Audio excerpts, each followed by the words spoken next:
I have shod 1,000 horses and buried 2 wives and watched this town grow from a water stop into a place with a church bell. And in all those years, the only thing I ever saw that I'd call a miracle happened on a flat board platform in front of my own livery, in the dust, at high noon, with half of Drover's Gap standing around to laugh at it. I'm getting ahead of myself. My name is Amos Tilley.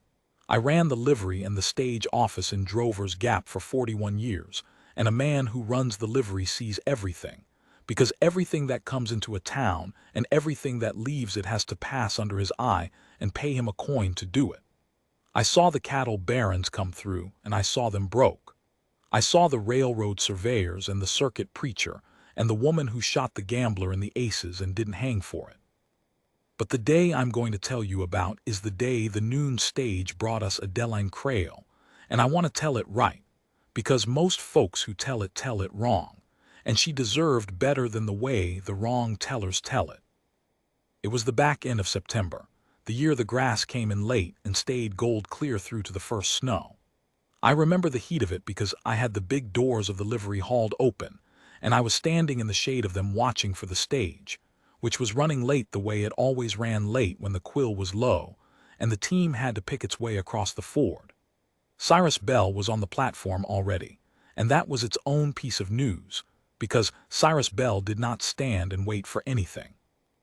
Cyrus owned the dry goods store and a third of the bank's paper besides, and he wore a town coat in a cattle town and a watch chain a man could have hung a lantern from, and he had the kind of face that's handsome until you've known it a week.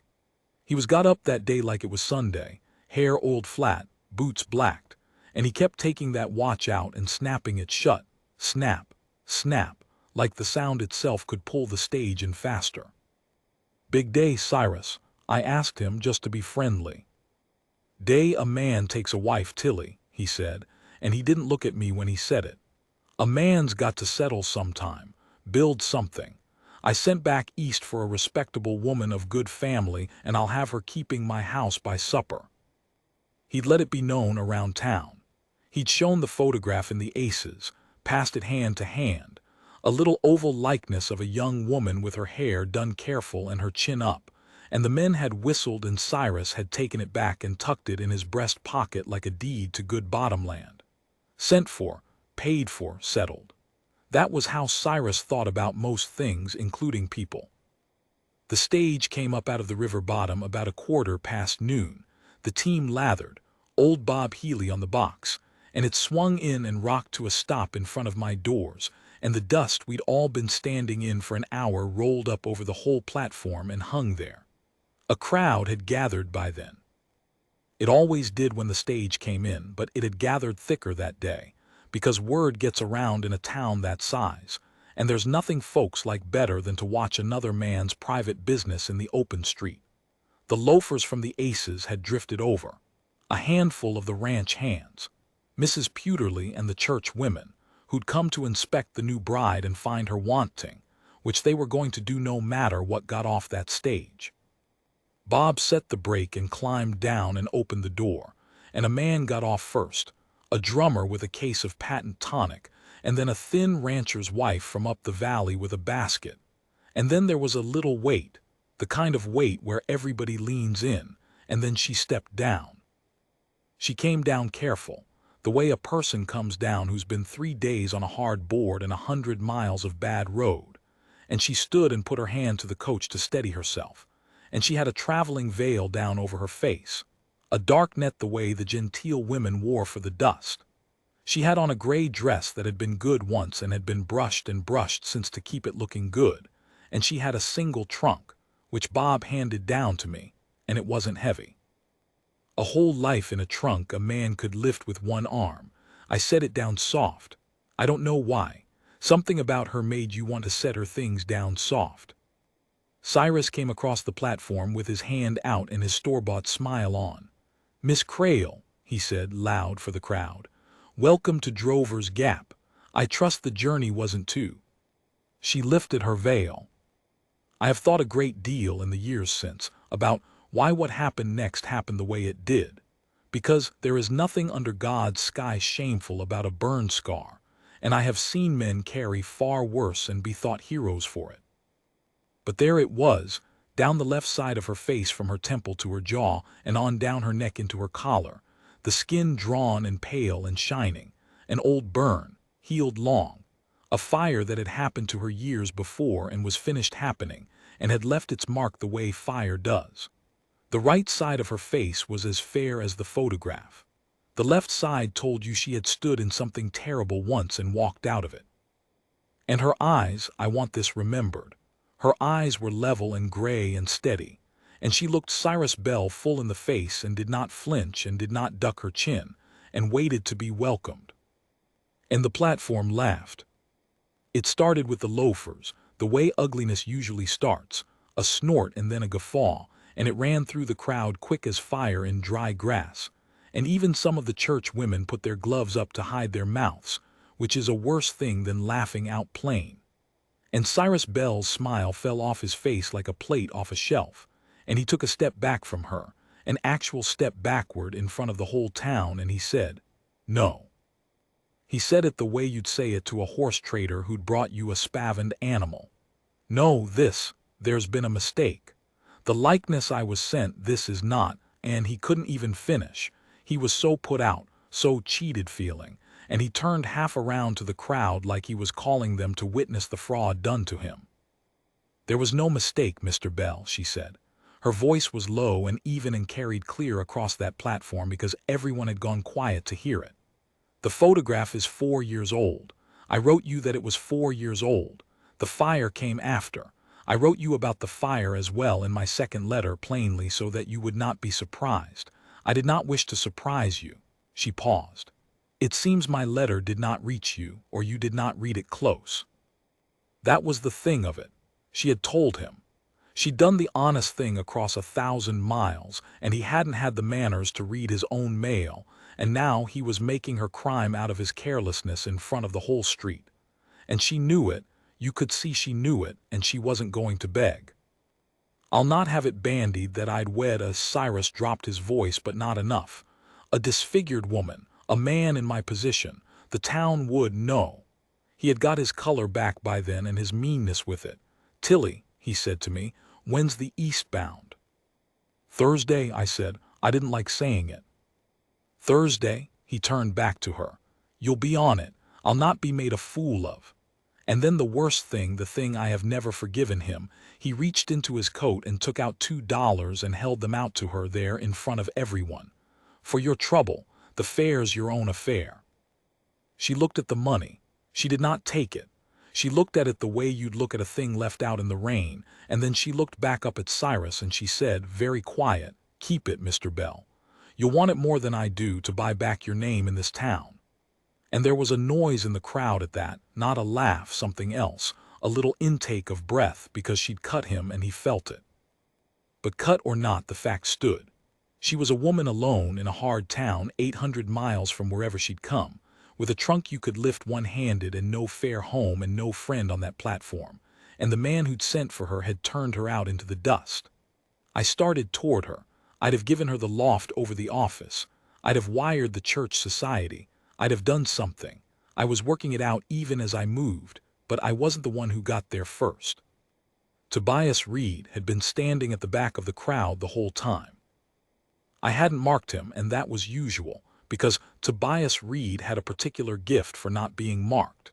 He'd come in that morning for fence wire and coffee, and the few things a man buys when he runs a place alone, and he'd had his wagon at the rail and he'd been about his business, and he'd stopped at the edge of the crowd the way a man does, to see what the noise was about.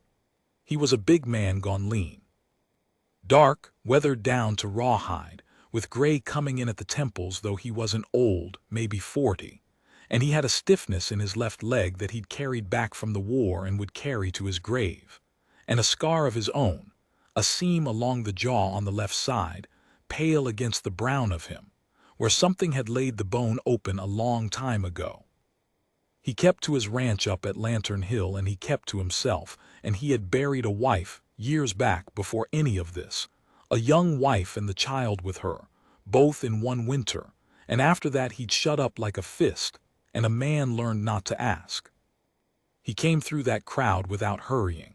He had a way of moving, even with the bad leg, that made people give ground without quite knowing they'd done it, and the loafers fell back from him, and he walked up onto the platform, and he didn't look at Cyrus Bell at all. He looked at the trunk. Then he bent, slow on account of the leg, and he took the rope handle of that trunk and lifted it up onto his shoulder like it was a sack of meal, and only then did he look at her. "Ma'am," he said, "my name's Tobias Reed. I run a cattle outfit up the Quill place called Lantern Hill. It's honest work and it's hard and it's lonesome, and I've needed a hand at the house since my own folks passed and I've been too stubborn to admit it. I can offer you a fair wage, your own room with a good lock on the door, and the protection of my name in this town for as long as you want it, with nothing owed me back but the work." He paused, and you could have heard a pin drop on that platform. "If a marriage grew out of it down the road, that be your say and your say alone in your own time or never, and either way the room and the wage stand. I'm not Bell, I don't trade in folks, but I won't watch you put back on a stage in the dust either, not while I've got a wagon and a roof." He shifted the trunk on his shoulder. "You can think on it, but you can think on it riding where it's cooler. Now I want to tell you what she did, because it's the whole measure of her and I've never forgotten it. She did not weep with relief. She did not throw herself at him.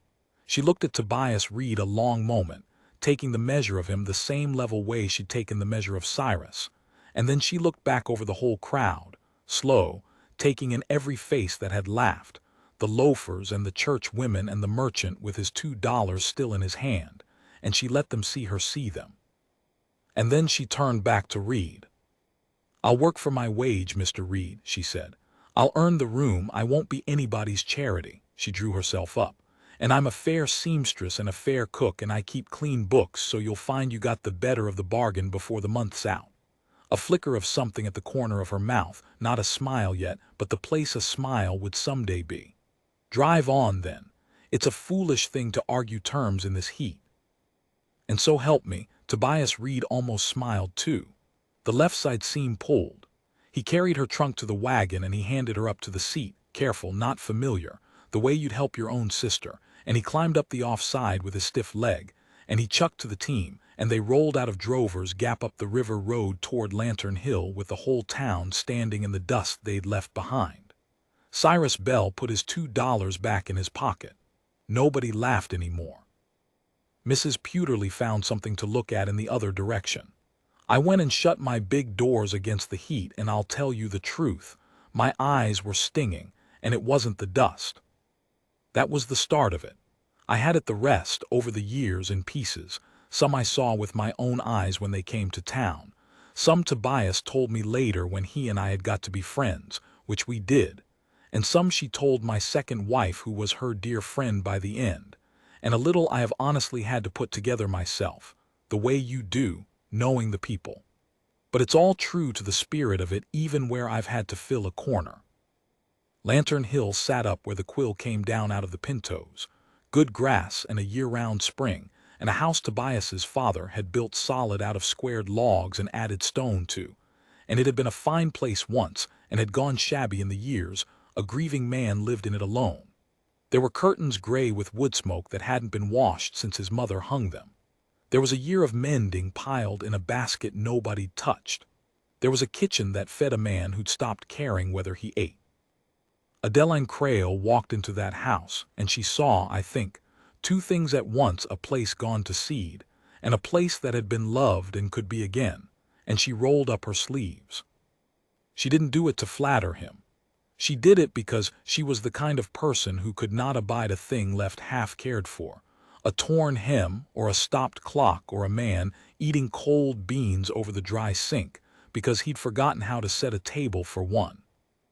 By the end of the first week, the curtains were down and boiling in the yard kettle, and the windows were clean, and the lamp she set in the front window of an evening could be seen.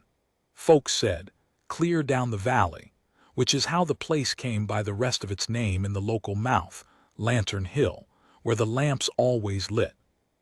By the end of the first month, she'd gone through the mending basket and turned out his collars and patched his work shirts so neat the patches looked like part of the design. And she'd found the household account book in a drawer and found it 3 years behind and set it straight in an afternoon, and she'd shown Tobias, plain, where a freight agent in the Gap had been shorting him a few cents on the hundredweight for 2 years running, because Tobias had never had the heart to check the figures. He went and got it back. He came home and put the difference on the kitchen table all in coin and said, "That's yours, you found it." And she said, "It's the ranch's, put it toward the wire."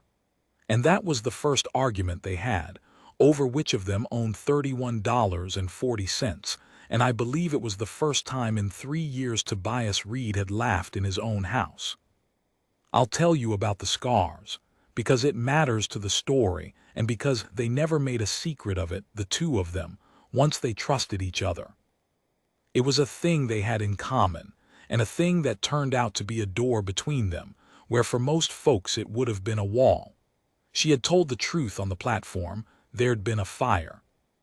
It had been her family's house back east, a lamp knocked over in the night, and she'd been the one to wake to the smell and the one to drag her little sisters out the window and across the porch roof and down, both of them, and she'd gone back in for her mother and the roof had come down, and that was where the burn came from, the beam that fell across her as she pulled her mother clear of it. Her mother had lived. The sisters had lived. The house had gone and the family's small money with it, and her father had gone hard after, the way some men do, and by the time the sisters were settled and the mother passed there was nothing left for Adeline but to make her own way. A woman passed her first youth with a scarred face in a country where a woman's face was reckoned her fortune. She'd answered an advertisement. She'd told the truth in her letters, and here she was. Tobias's scar in his leg had come from the war, the particulars of which he never told in full and I never pressed, the way you don't. But I know he'd carried men out of a place a man shouldn't have to carry men out of, and gone back for more, and the leg and the jaw were the price of the last trip, and he'd come home to find the wife he'd married before he marched gone 2 months in a fever with their baby beside her, and a stone with both their names cut on it up under the cottonwoods behind the house. So he knew, the way she knew, what it was to walk out of a fire carrying somebody and have the fire keep a piece of you for the toll. They didn't have to explain it to each other. That's a rare thing between two people, not having to explain. There came an evening, she told my Susan this, years on, there came an evening in the first winter when the wind was up and the lamp was lit, and she was at the mending and he was oiling tack by the stove, and she caught him not looking at her scar, which everybody else in the world either stared at or worked too hard not to stare at, and she said, before she'd thought, "You're the only one doesn't look away." And Tobias said, not stopping his work, "I look at mine in the glass every morning when I shave. I quit minding a long while back. A scar's just the place the body decided to live instead of die." He set the bridle down. "I figure yours means 3 people are walking around alive that wouldn't be. Seems to me that's about the best thing a face can say about a person. I'd not trade you a whole one for it." She didn't answer that. She told Susan she couldn't have answered it to save her life. She bent back over her mending and her hands weren't quite steady, and after a while Tobias got up and put more wood in the stove, and that was all that was said. But that was the night, I think, that the thing between them stopped being a fair wage in a room with a lock and started being the other thing, though it took them both the better part of a year more to admit it, being who they were. The town did not let it alone, of course. The town never does. Cyrus Bell, who had a long memory for anyone who'd bested him, took to making remarks Reed and his scarred housekeeper.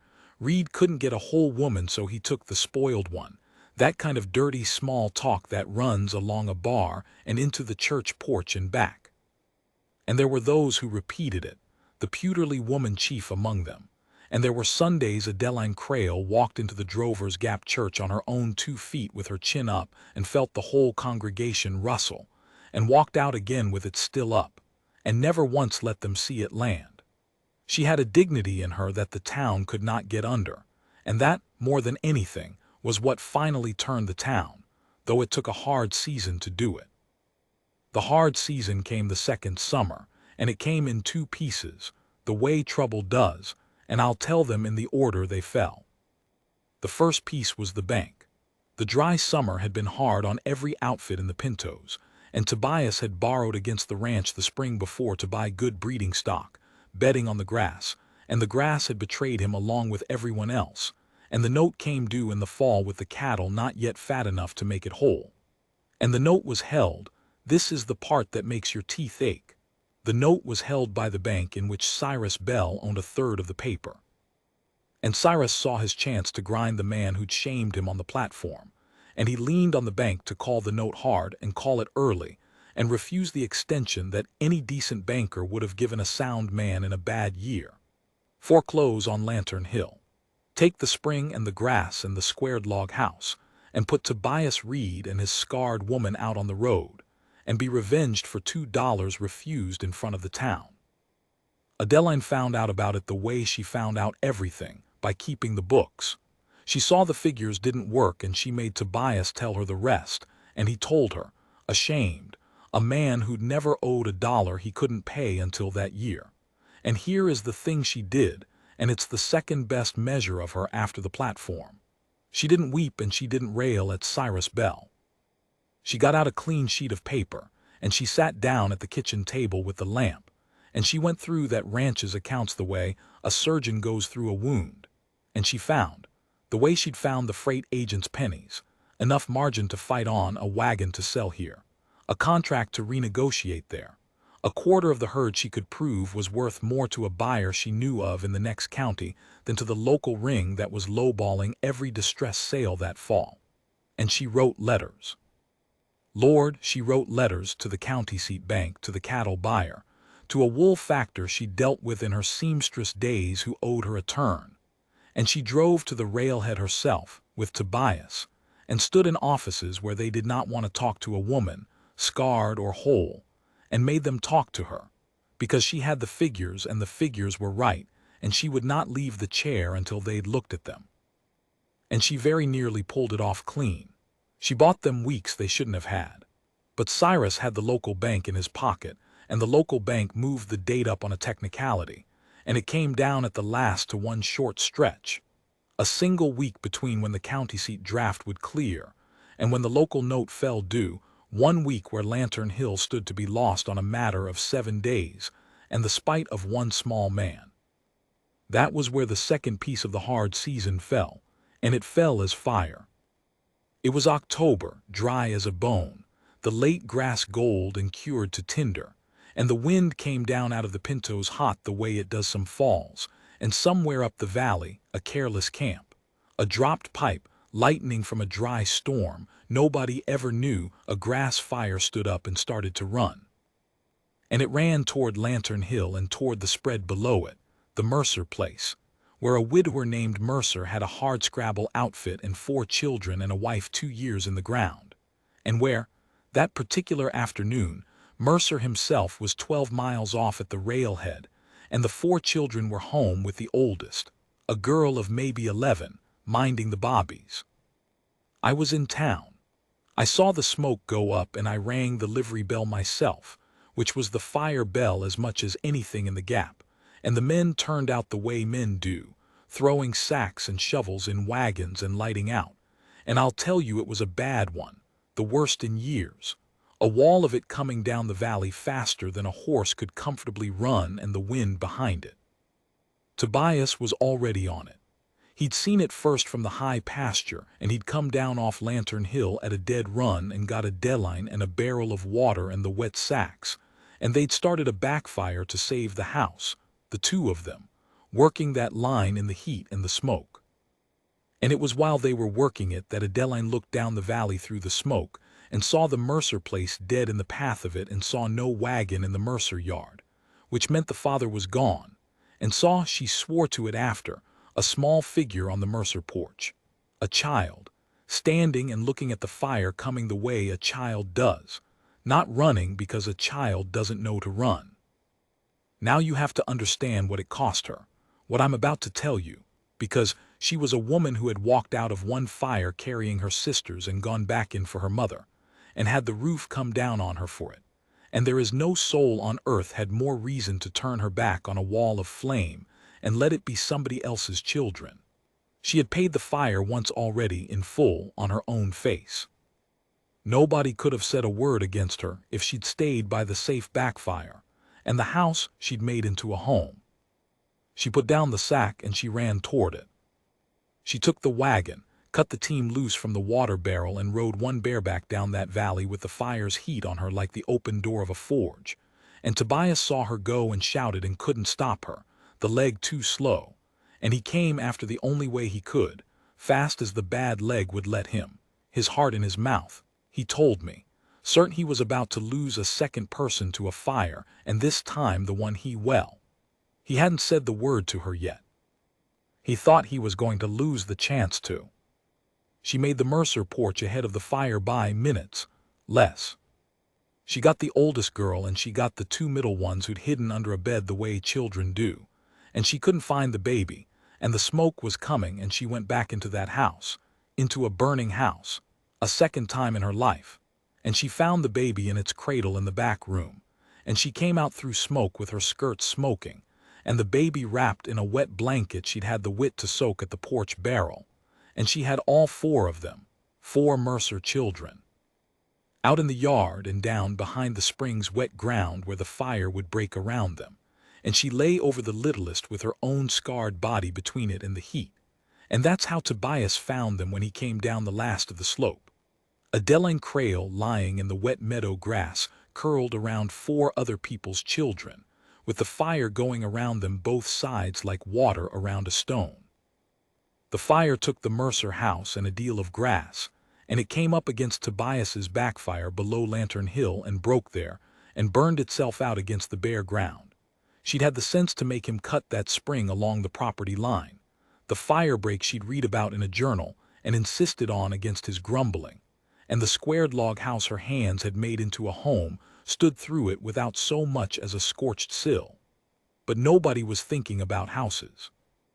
The men got there, and there was a deal of shouting and water hauling, and somebody rode for the doctor, and Mercer came tearing back from the railhead white as a sheet to find his 4 children alive in the wet meadow being held and hushed by a woman with her sleeves burned half off and a fresh scald along one forearm to keep her old scars company, and the smallest of his children sleeping against her shoulder like it was the safest place in the world, which, that afternoon, it had been. I came up with the town wagons as it was ending. I saw Mercer go down on his knees in the mud in front of her and take her hand and not be able to say a single word. I saw the Pewterly woman, I want this in the telling. I saw Mrs. Pewterly, who had rustled at Adeline in church for 2 years, come up with her own shawl and wrap it around Adeline's shoulders and burst out crying, and I saw Adeline pat her hand like she was the one needed comforting. And I saw Tobias Reed come and crouch down by her, slow on the leg in front of all of us, and I saw him take her burned face between his 2 hard hands gentle as a man holds water, and I heard him say he didn't care who heard it, and I think he wanted us all to hear it. After 2 years of the town's dirty talk, I heard him say, Adeline, don't you ever marry me. I should have asked you the day off the stage, and I've been a coward about it 2 years. Marry me. I can't do the rest of it without you, and I don't want to. And she burned, sooty, shaking, 4 children's lives still warm against her. She looked up at him and she said, Is that the wage, Mr. Reed? Or the room? It's the whole place, he said. It's everything I've got and everything I am, which God knows isn't much, but it's all yours, and it's been yours since the platform. I just didn't have the sense to know it. Then yes, she said, you stubborn man, yes. And she started to laugh, and it turned to crying, and he gathered her up off the ground, bad leg and all, and held her, and there wasn't a dry eye in that smoking valley, mine least of all. Now I told you trouble fell in 2 pieces, the bank and the fire, and you'll have noticed I left the bank hanging. Here's how the bank came out, and it's the part where the town finished turning. Word of what Adeline Crale had done went through the Pintos faster than the fire itself, the way the good stories do, and it went into every house and every outfit, and the next thing was that men started showing up at Lantern Hill. Mercer first, of course, and Mercer's brothers, but then others, the Vance boys, old Harmon from the lower place, the whole loose brotherhood of the valley, And they showed up with wagons and they brought in Tobias's herd off the high pasture themselves, and they helped drive the count he meant to sell. And a cattle buyer who'd heard the story came up personal and paid an honest price, and not the distress sale price, because, he said, he'd not be the man who skinned the woman who saved the Mercer children. Not in this country, not where folks would know. And the money came together. It came together with a week to spare and then some. And then there was the matter of Cyrus Bell. The thing about a small man's spite is that it only works in the dark, and Adeline Crail had a way of turning the lamp up. When it came out, and it came out, the town being what it is, that Bell had leaned on the bank to call a sound man's note early out of pure revenge for a $2 slight, and that he'd done it in the same season, the man's wife went into a fire for 4 orphan near children. Why, the town that had laughed on the platform 2 years before found it had no more laughing left in it, and it found it didn't care to trade at a store kept by a man like that. And it found a great many other places to spend its money. The bank, smelling the wind, was suddenly most accommodating about the note. Cyrus Bell sold out inside the year and went off to try his handsome face on some other town, and good riddance, and the last anybody heard he'd married money somewhere, and the money's people ran him, which is about the justice a man like that earns. Tobias and Adeline were married in the Drovers Gap Church that next spring, and I'll tell you the church was full, fuller than I ever saw it for a wedding, and the same congregation that had rustled at her stood up when she came down the aisle in a dress she'd made herself, the finest stitching anyone in that country had seen, and the Mercer children threw the flowers, all 4 of them, the littlest carried by the eldest girl. And there wasn't a soul in the place would have dared call her anything but Mrs. Reed of Lantern Hill, with respect, ever again. She kept the books for half the outfits in the valley after that, the men finally having got it through their heads that the woman could find money in a ledger the way a dowser finds water, and she taught the Gap's girls to sew. And she and Tobias took in 2 of the Mercer children to raise when Mercer's lungs gave out a few years on, and raised them alongside the 2 of their own that came after, in that squared log house with the lamp always lit in the front window. I sat on the porch of that house an evening last fall. I'm an old man now, and they let me come up and sit, and I'm grateful for it. And the 2 of them were out by the cottonwoods where the old stone is, where his first wife and the baby lie. And Adeline had planted it all round with flowers years back, and tended it like it was her own grief, which I suppose by then it was. And Tobias had his arm around her, and her gray head was against his shoulder, and the lamp was lit behind them in the window. And 40 years gone, both of them weathered down now to the same soft brown, the 2 scars on the 2 old faces just part of the dear familiar shape of them, and I thought about the platform. I thought about the dust and the $2 held out and the whole town laughing, and the thin gray figure with her chin up who would not take charity and would not bend, and the lame man who came through the crowd and lifted her trunk and would not watch her go back in the dust. And I thought, the way an old man does, that I have lived a long time and seen a great deal, and that nearly everything a town laughs at, it has got exactly backward. They laughed because they thought they were watching a woman get what she was worth.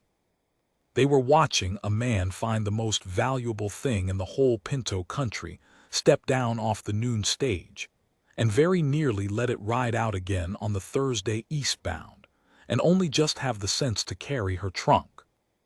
He had the sense. That was Tobias Reed's whole genius, the one thing the war and the grief hadn't burned out of him. He could still tell, when it counted, what a thing was worth under the mark on it. Most men can't. Most men, God help them, see the scar and stop looking. He looked at the scar and saw the 3 people walking around alive and the 4 more after, and the home, and the lamp in the window, and 40 years, and he carried her trunk. I shot 1,000 horses, and I never did a thing in my whole life as fine as just standing on that platform and being a witness to it. But a witness is something. A witness is the one who can tell you after that it was real, that there was a woman the whole world had marked down as nothing, and a hard man who knew better, and that out of the dust and the spite of a small town they built a home that's standing yet, with the lamp still lit, where the road comes down out of the Pintos along the Quill. You can see it from the river of an evening. They tell strangers it's the prettiest light in the county. They're right, but they don't know the half of why.